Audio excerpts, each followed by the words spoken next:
pertanyaan dari Dr. Bob tentang persoalan khusyuk dalam sholat.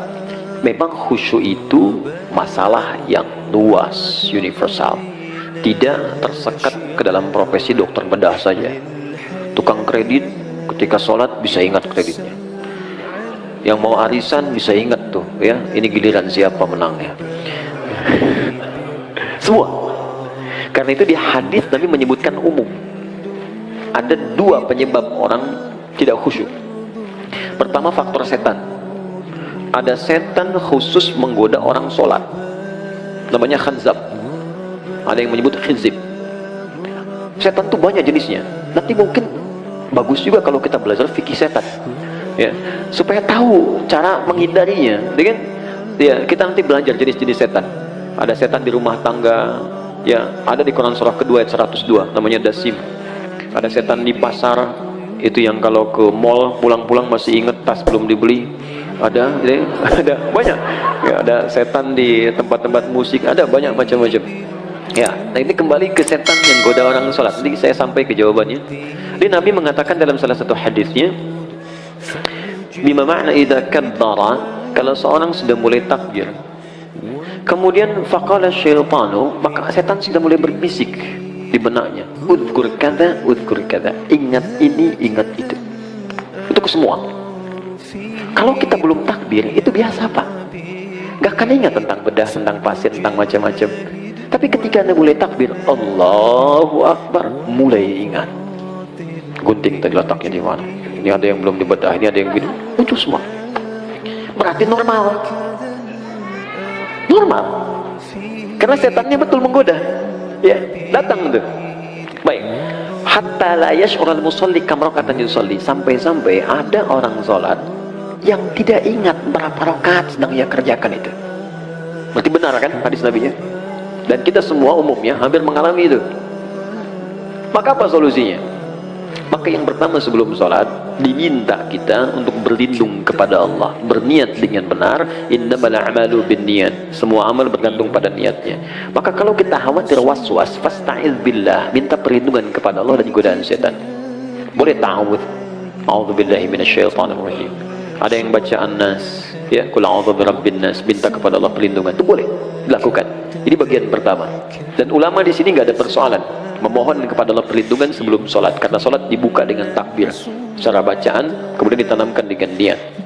Yang kedua, ini yang paling penting, Quran surah ke 2 Al-Baqarah ayat 45 sampai 46. Sebelum sholat dibuat persiapan yang matang untuk sholat. Ya, kata Allah di ayat 46-nya, alladzina yadhunnuna annahum mulaqu rabbihim wa annahum ilaihi raji'un. Di ayat 45, khusyuk itu enggak mudah. Wa innaha lakabiratun, salat itu enggak mudah, illa 'alal khasyin, kecuali bagi orang khusyuk.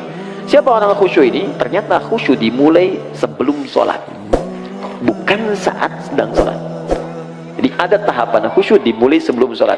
Apa persiapannya? Tadi, yadhunnuna annahum mulaqu rabbihim. Satu, orang khusyuk itu orang yang merasakan dalam jiwanya akan menghadap kepada Allah. Karena itu ketika akan menghadap kepada Allah, kata Allah, kenakan pakaian yang bagus. Kamu dapat undangan dari orang lain, pakaian bagus. Dapat undangan dari Sang Pencipta, kenapa pakaian biasa-biasa? Makanya pakaian itu cenderung juga mengondisikan kita untuk bisa nyaman dalam sholat. Silahkan cek, pakai kaos oblong, ya, dengan pakai baju koko, sama-sama sah menutup aurat, tapi rasanya lain kan? Ya kan? Oke. Kemudian yang paling menarik di ujungnya, wa annahum ilaihi raji'un. Tenang sebentar.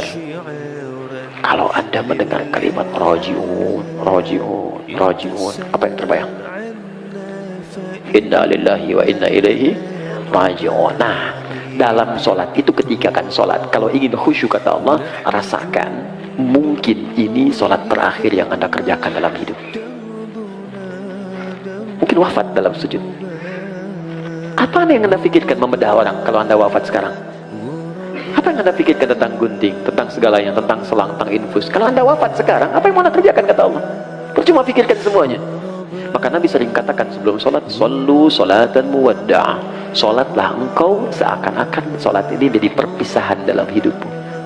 Ya, sholat, siapkan, rasakan mungkin ini sholat terakhir. Makanya panggilannya kan panggilan adzan, an-nida, panggilan.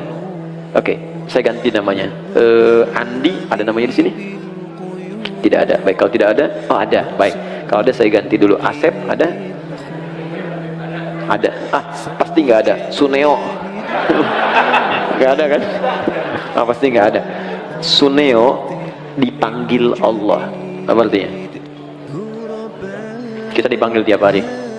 Adi dipanggil Allah, Bob dipanggil Allah, Hasan dipanggil Allah, Andi dipanggil Allah. Allahu Akbar dipanggil kan?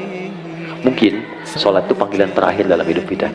Kalau kita sudah merasa itu panggilan terakhir dalam hidup, boleh jadi di situ kita akan mulai merasakan kenikmatan untuk pasrah kepada Allah. Kalau wafat dalam sujud itu. 2. 3. Ada isyarat di Quran surah ke-29 ayat ke-45. Utslu ma uhiya ilaika minal kitab. Sebelum sholat baca dulu, pahami dulu, rasakan dulu semua makna bacaan dan gerakan dalam sholat. Wa aqimis sholah, baru tunaikan sholat dengan sempurna. Jadi ketika kita merasa akan wafat, kita merasakan baca Allahu Akbar, Allah Maha Besar, pikiran menerjemahkan, hati meresapi Allah, saya mengatakan kau Maha Besar, tapi dalam hidup saya selalu merasa besar dalam hidup. Pekerjaan saya katakan yang paling besar dalam hidup, dan seterusnya. Itu perasaan akan terbawa sehingga membantu kita bisa lebih fokus dan nyaman dalam sholat. Jelas sampai di sini? Untuk bagian yang pertama. Karena itu saya sarankan, jangan capek dulu untuk semua dikerjakan. Sepekan ini saya mau belajar takbir dulu, pahami dulu. Sepekan kemudian saya belajar untuk iftitah. Selanjutnya saya belajar Al-Fatihah sampai sempurna kita. Bahkan ada ulama yang mengatakan ingat sholat saja sudah bagian dari khusyuk. Wah, ini 5 menit lagi adzan zuhur nih, sudah ingat tuh, itu bagian dari khusyuk. Oke? Baik. Kemudian yang selanjutnya saya lompat ke bagian terakhir. Yang haram ketika hadir dalam jiwa kita atau kehidupan kita, bagaimana solusinya? Kalau dari pakaian dan sebagainya, ada sebagian yang ekstrem mengatakan buang, ada yang mengatakan bakar. Tapi kalau ada dari manfaat-manfaat bisa digunakan secara sosial, maka jumhur ulama lebih menyarankan arahkan kepada kepentingan sosial. Misal ada harta haram berupa uang misalnya kan didapatkan, kita tahu ini haram, walaupun misalnya hukum setempat mengatakan boleh, tapi saya katakan ini haram nih secara agama, maka anda ingin bebaskan dari itu, maka kemana kan ini? Maka ulama jumhur mengatakan mayoritas berikan untuk kepentingan sosial, bikin jalan, bikin bangunan, bikin macam-macam yang sifatnya tidak konsumtif, ya, bukan dimakan. Jadi jangan berikan pada anak yatim, jangan berikan pada fakir miskin, tidak, untuk yang sosial sifatnya. Jadi kalau yang tadi misalnya mau diberikan pakaian pada dalam kepentingan sosial, jual, berikan untuk kepentingan sosial, atau dipakai pada hal-hal yang sifatnya secara sosial bisa digunakan, silahkan, tidak ada masalah untuk situ. Saya kira itu yang bisa saya sampaikan.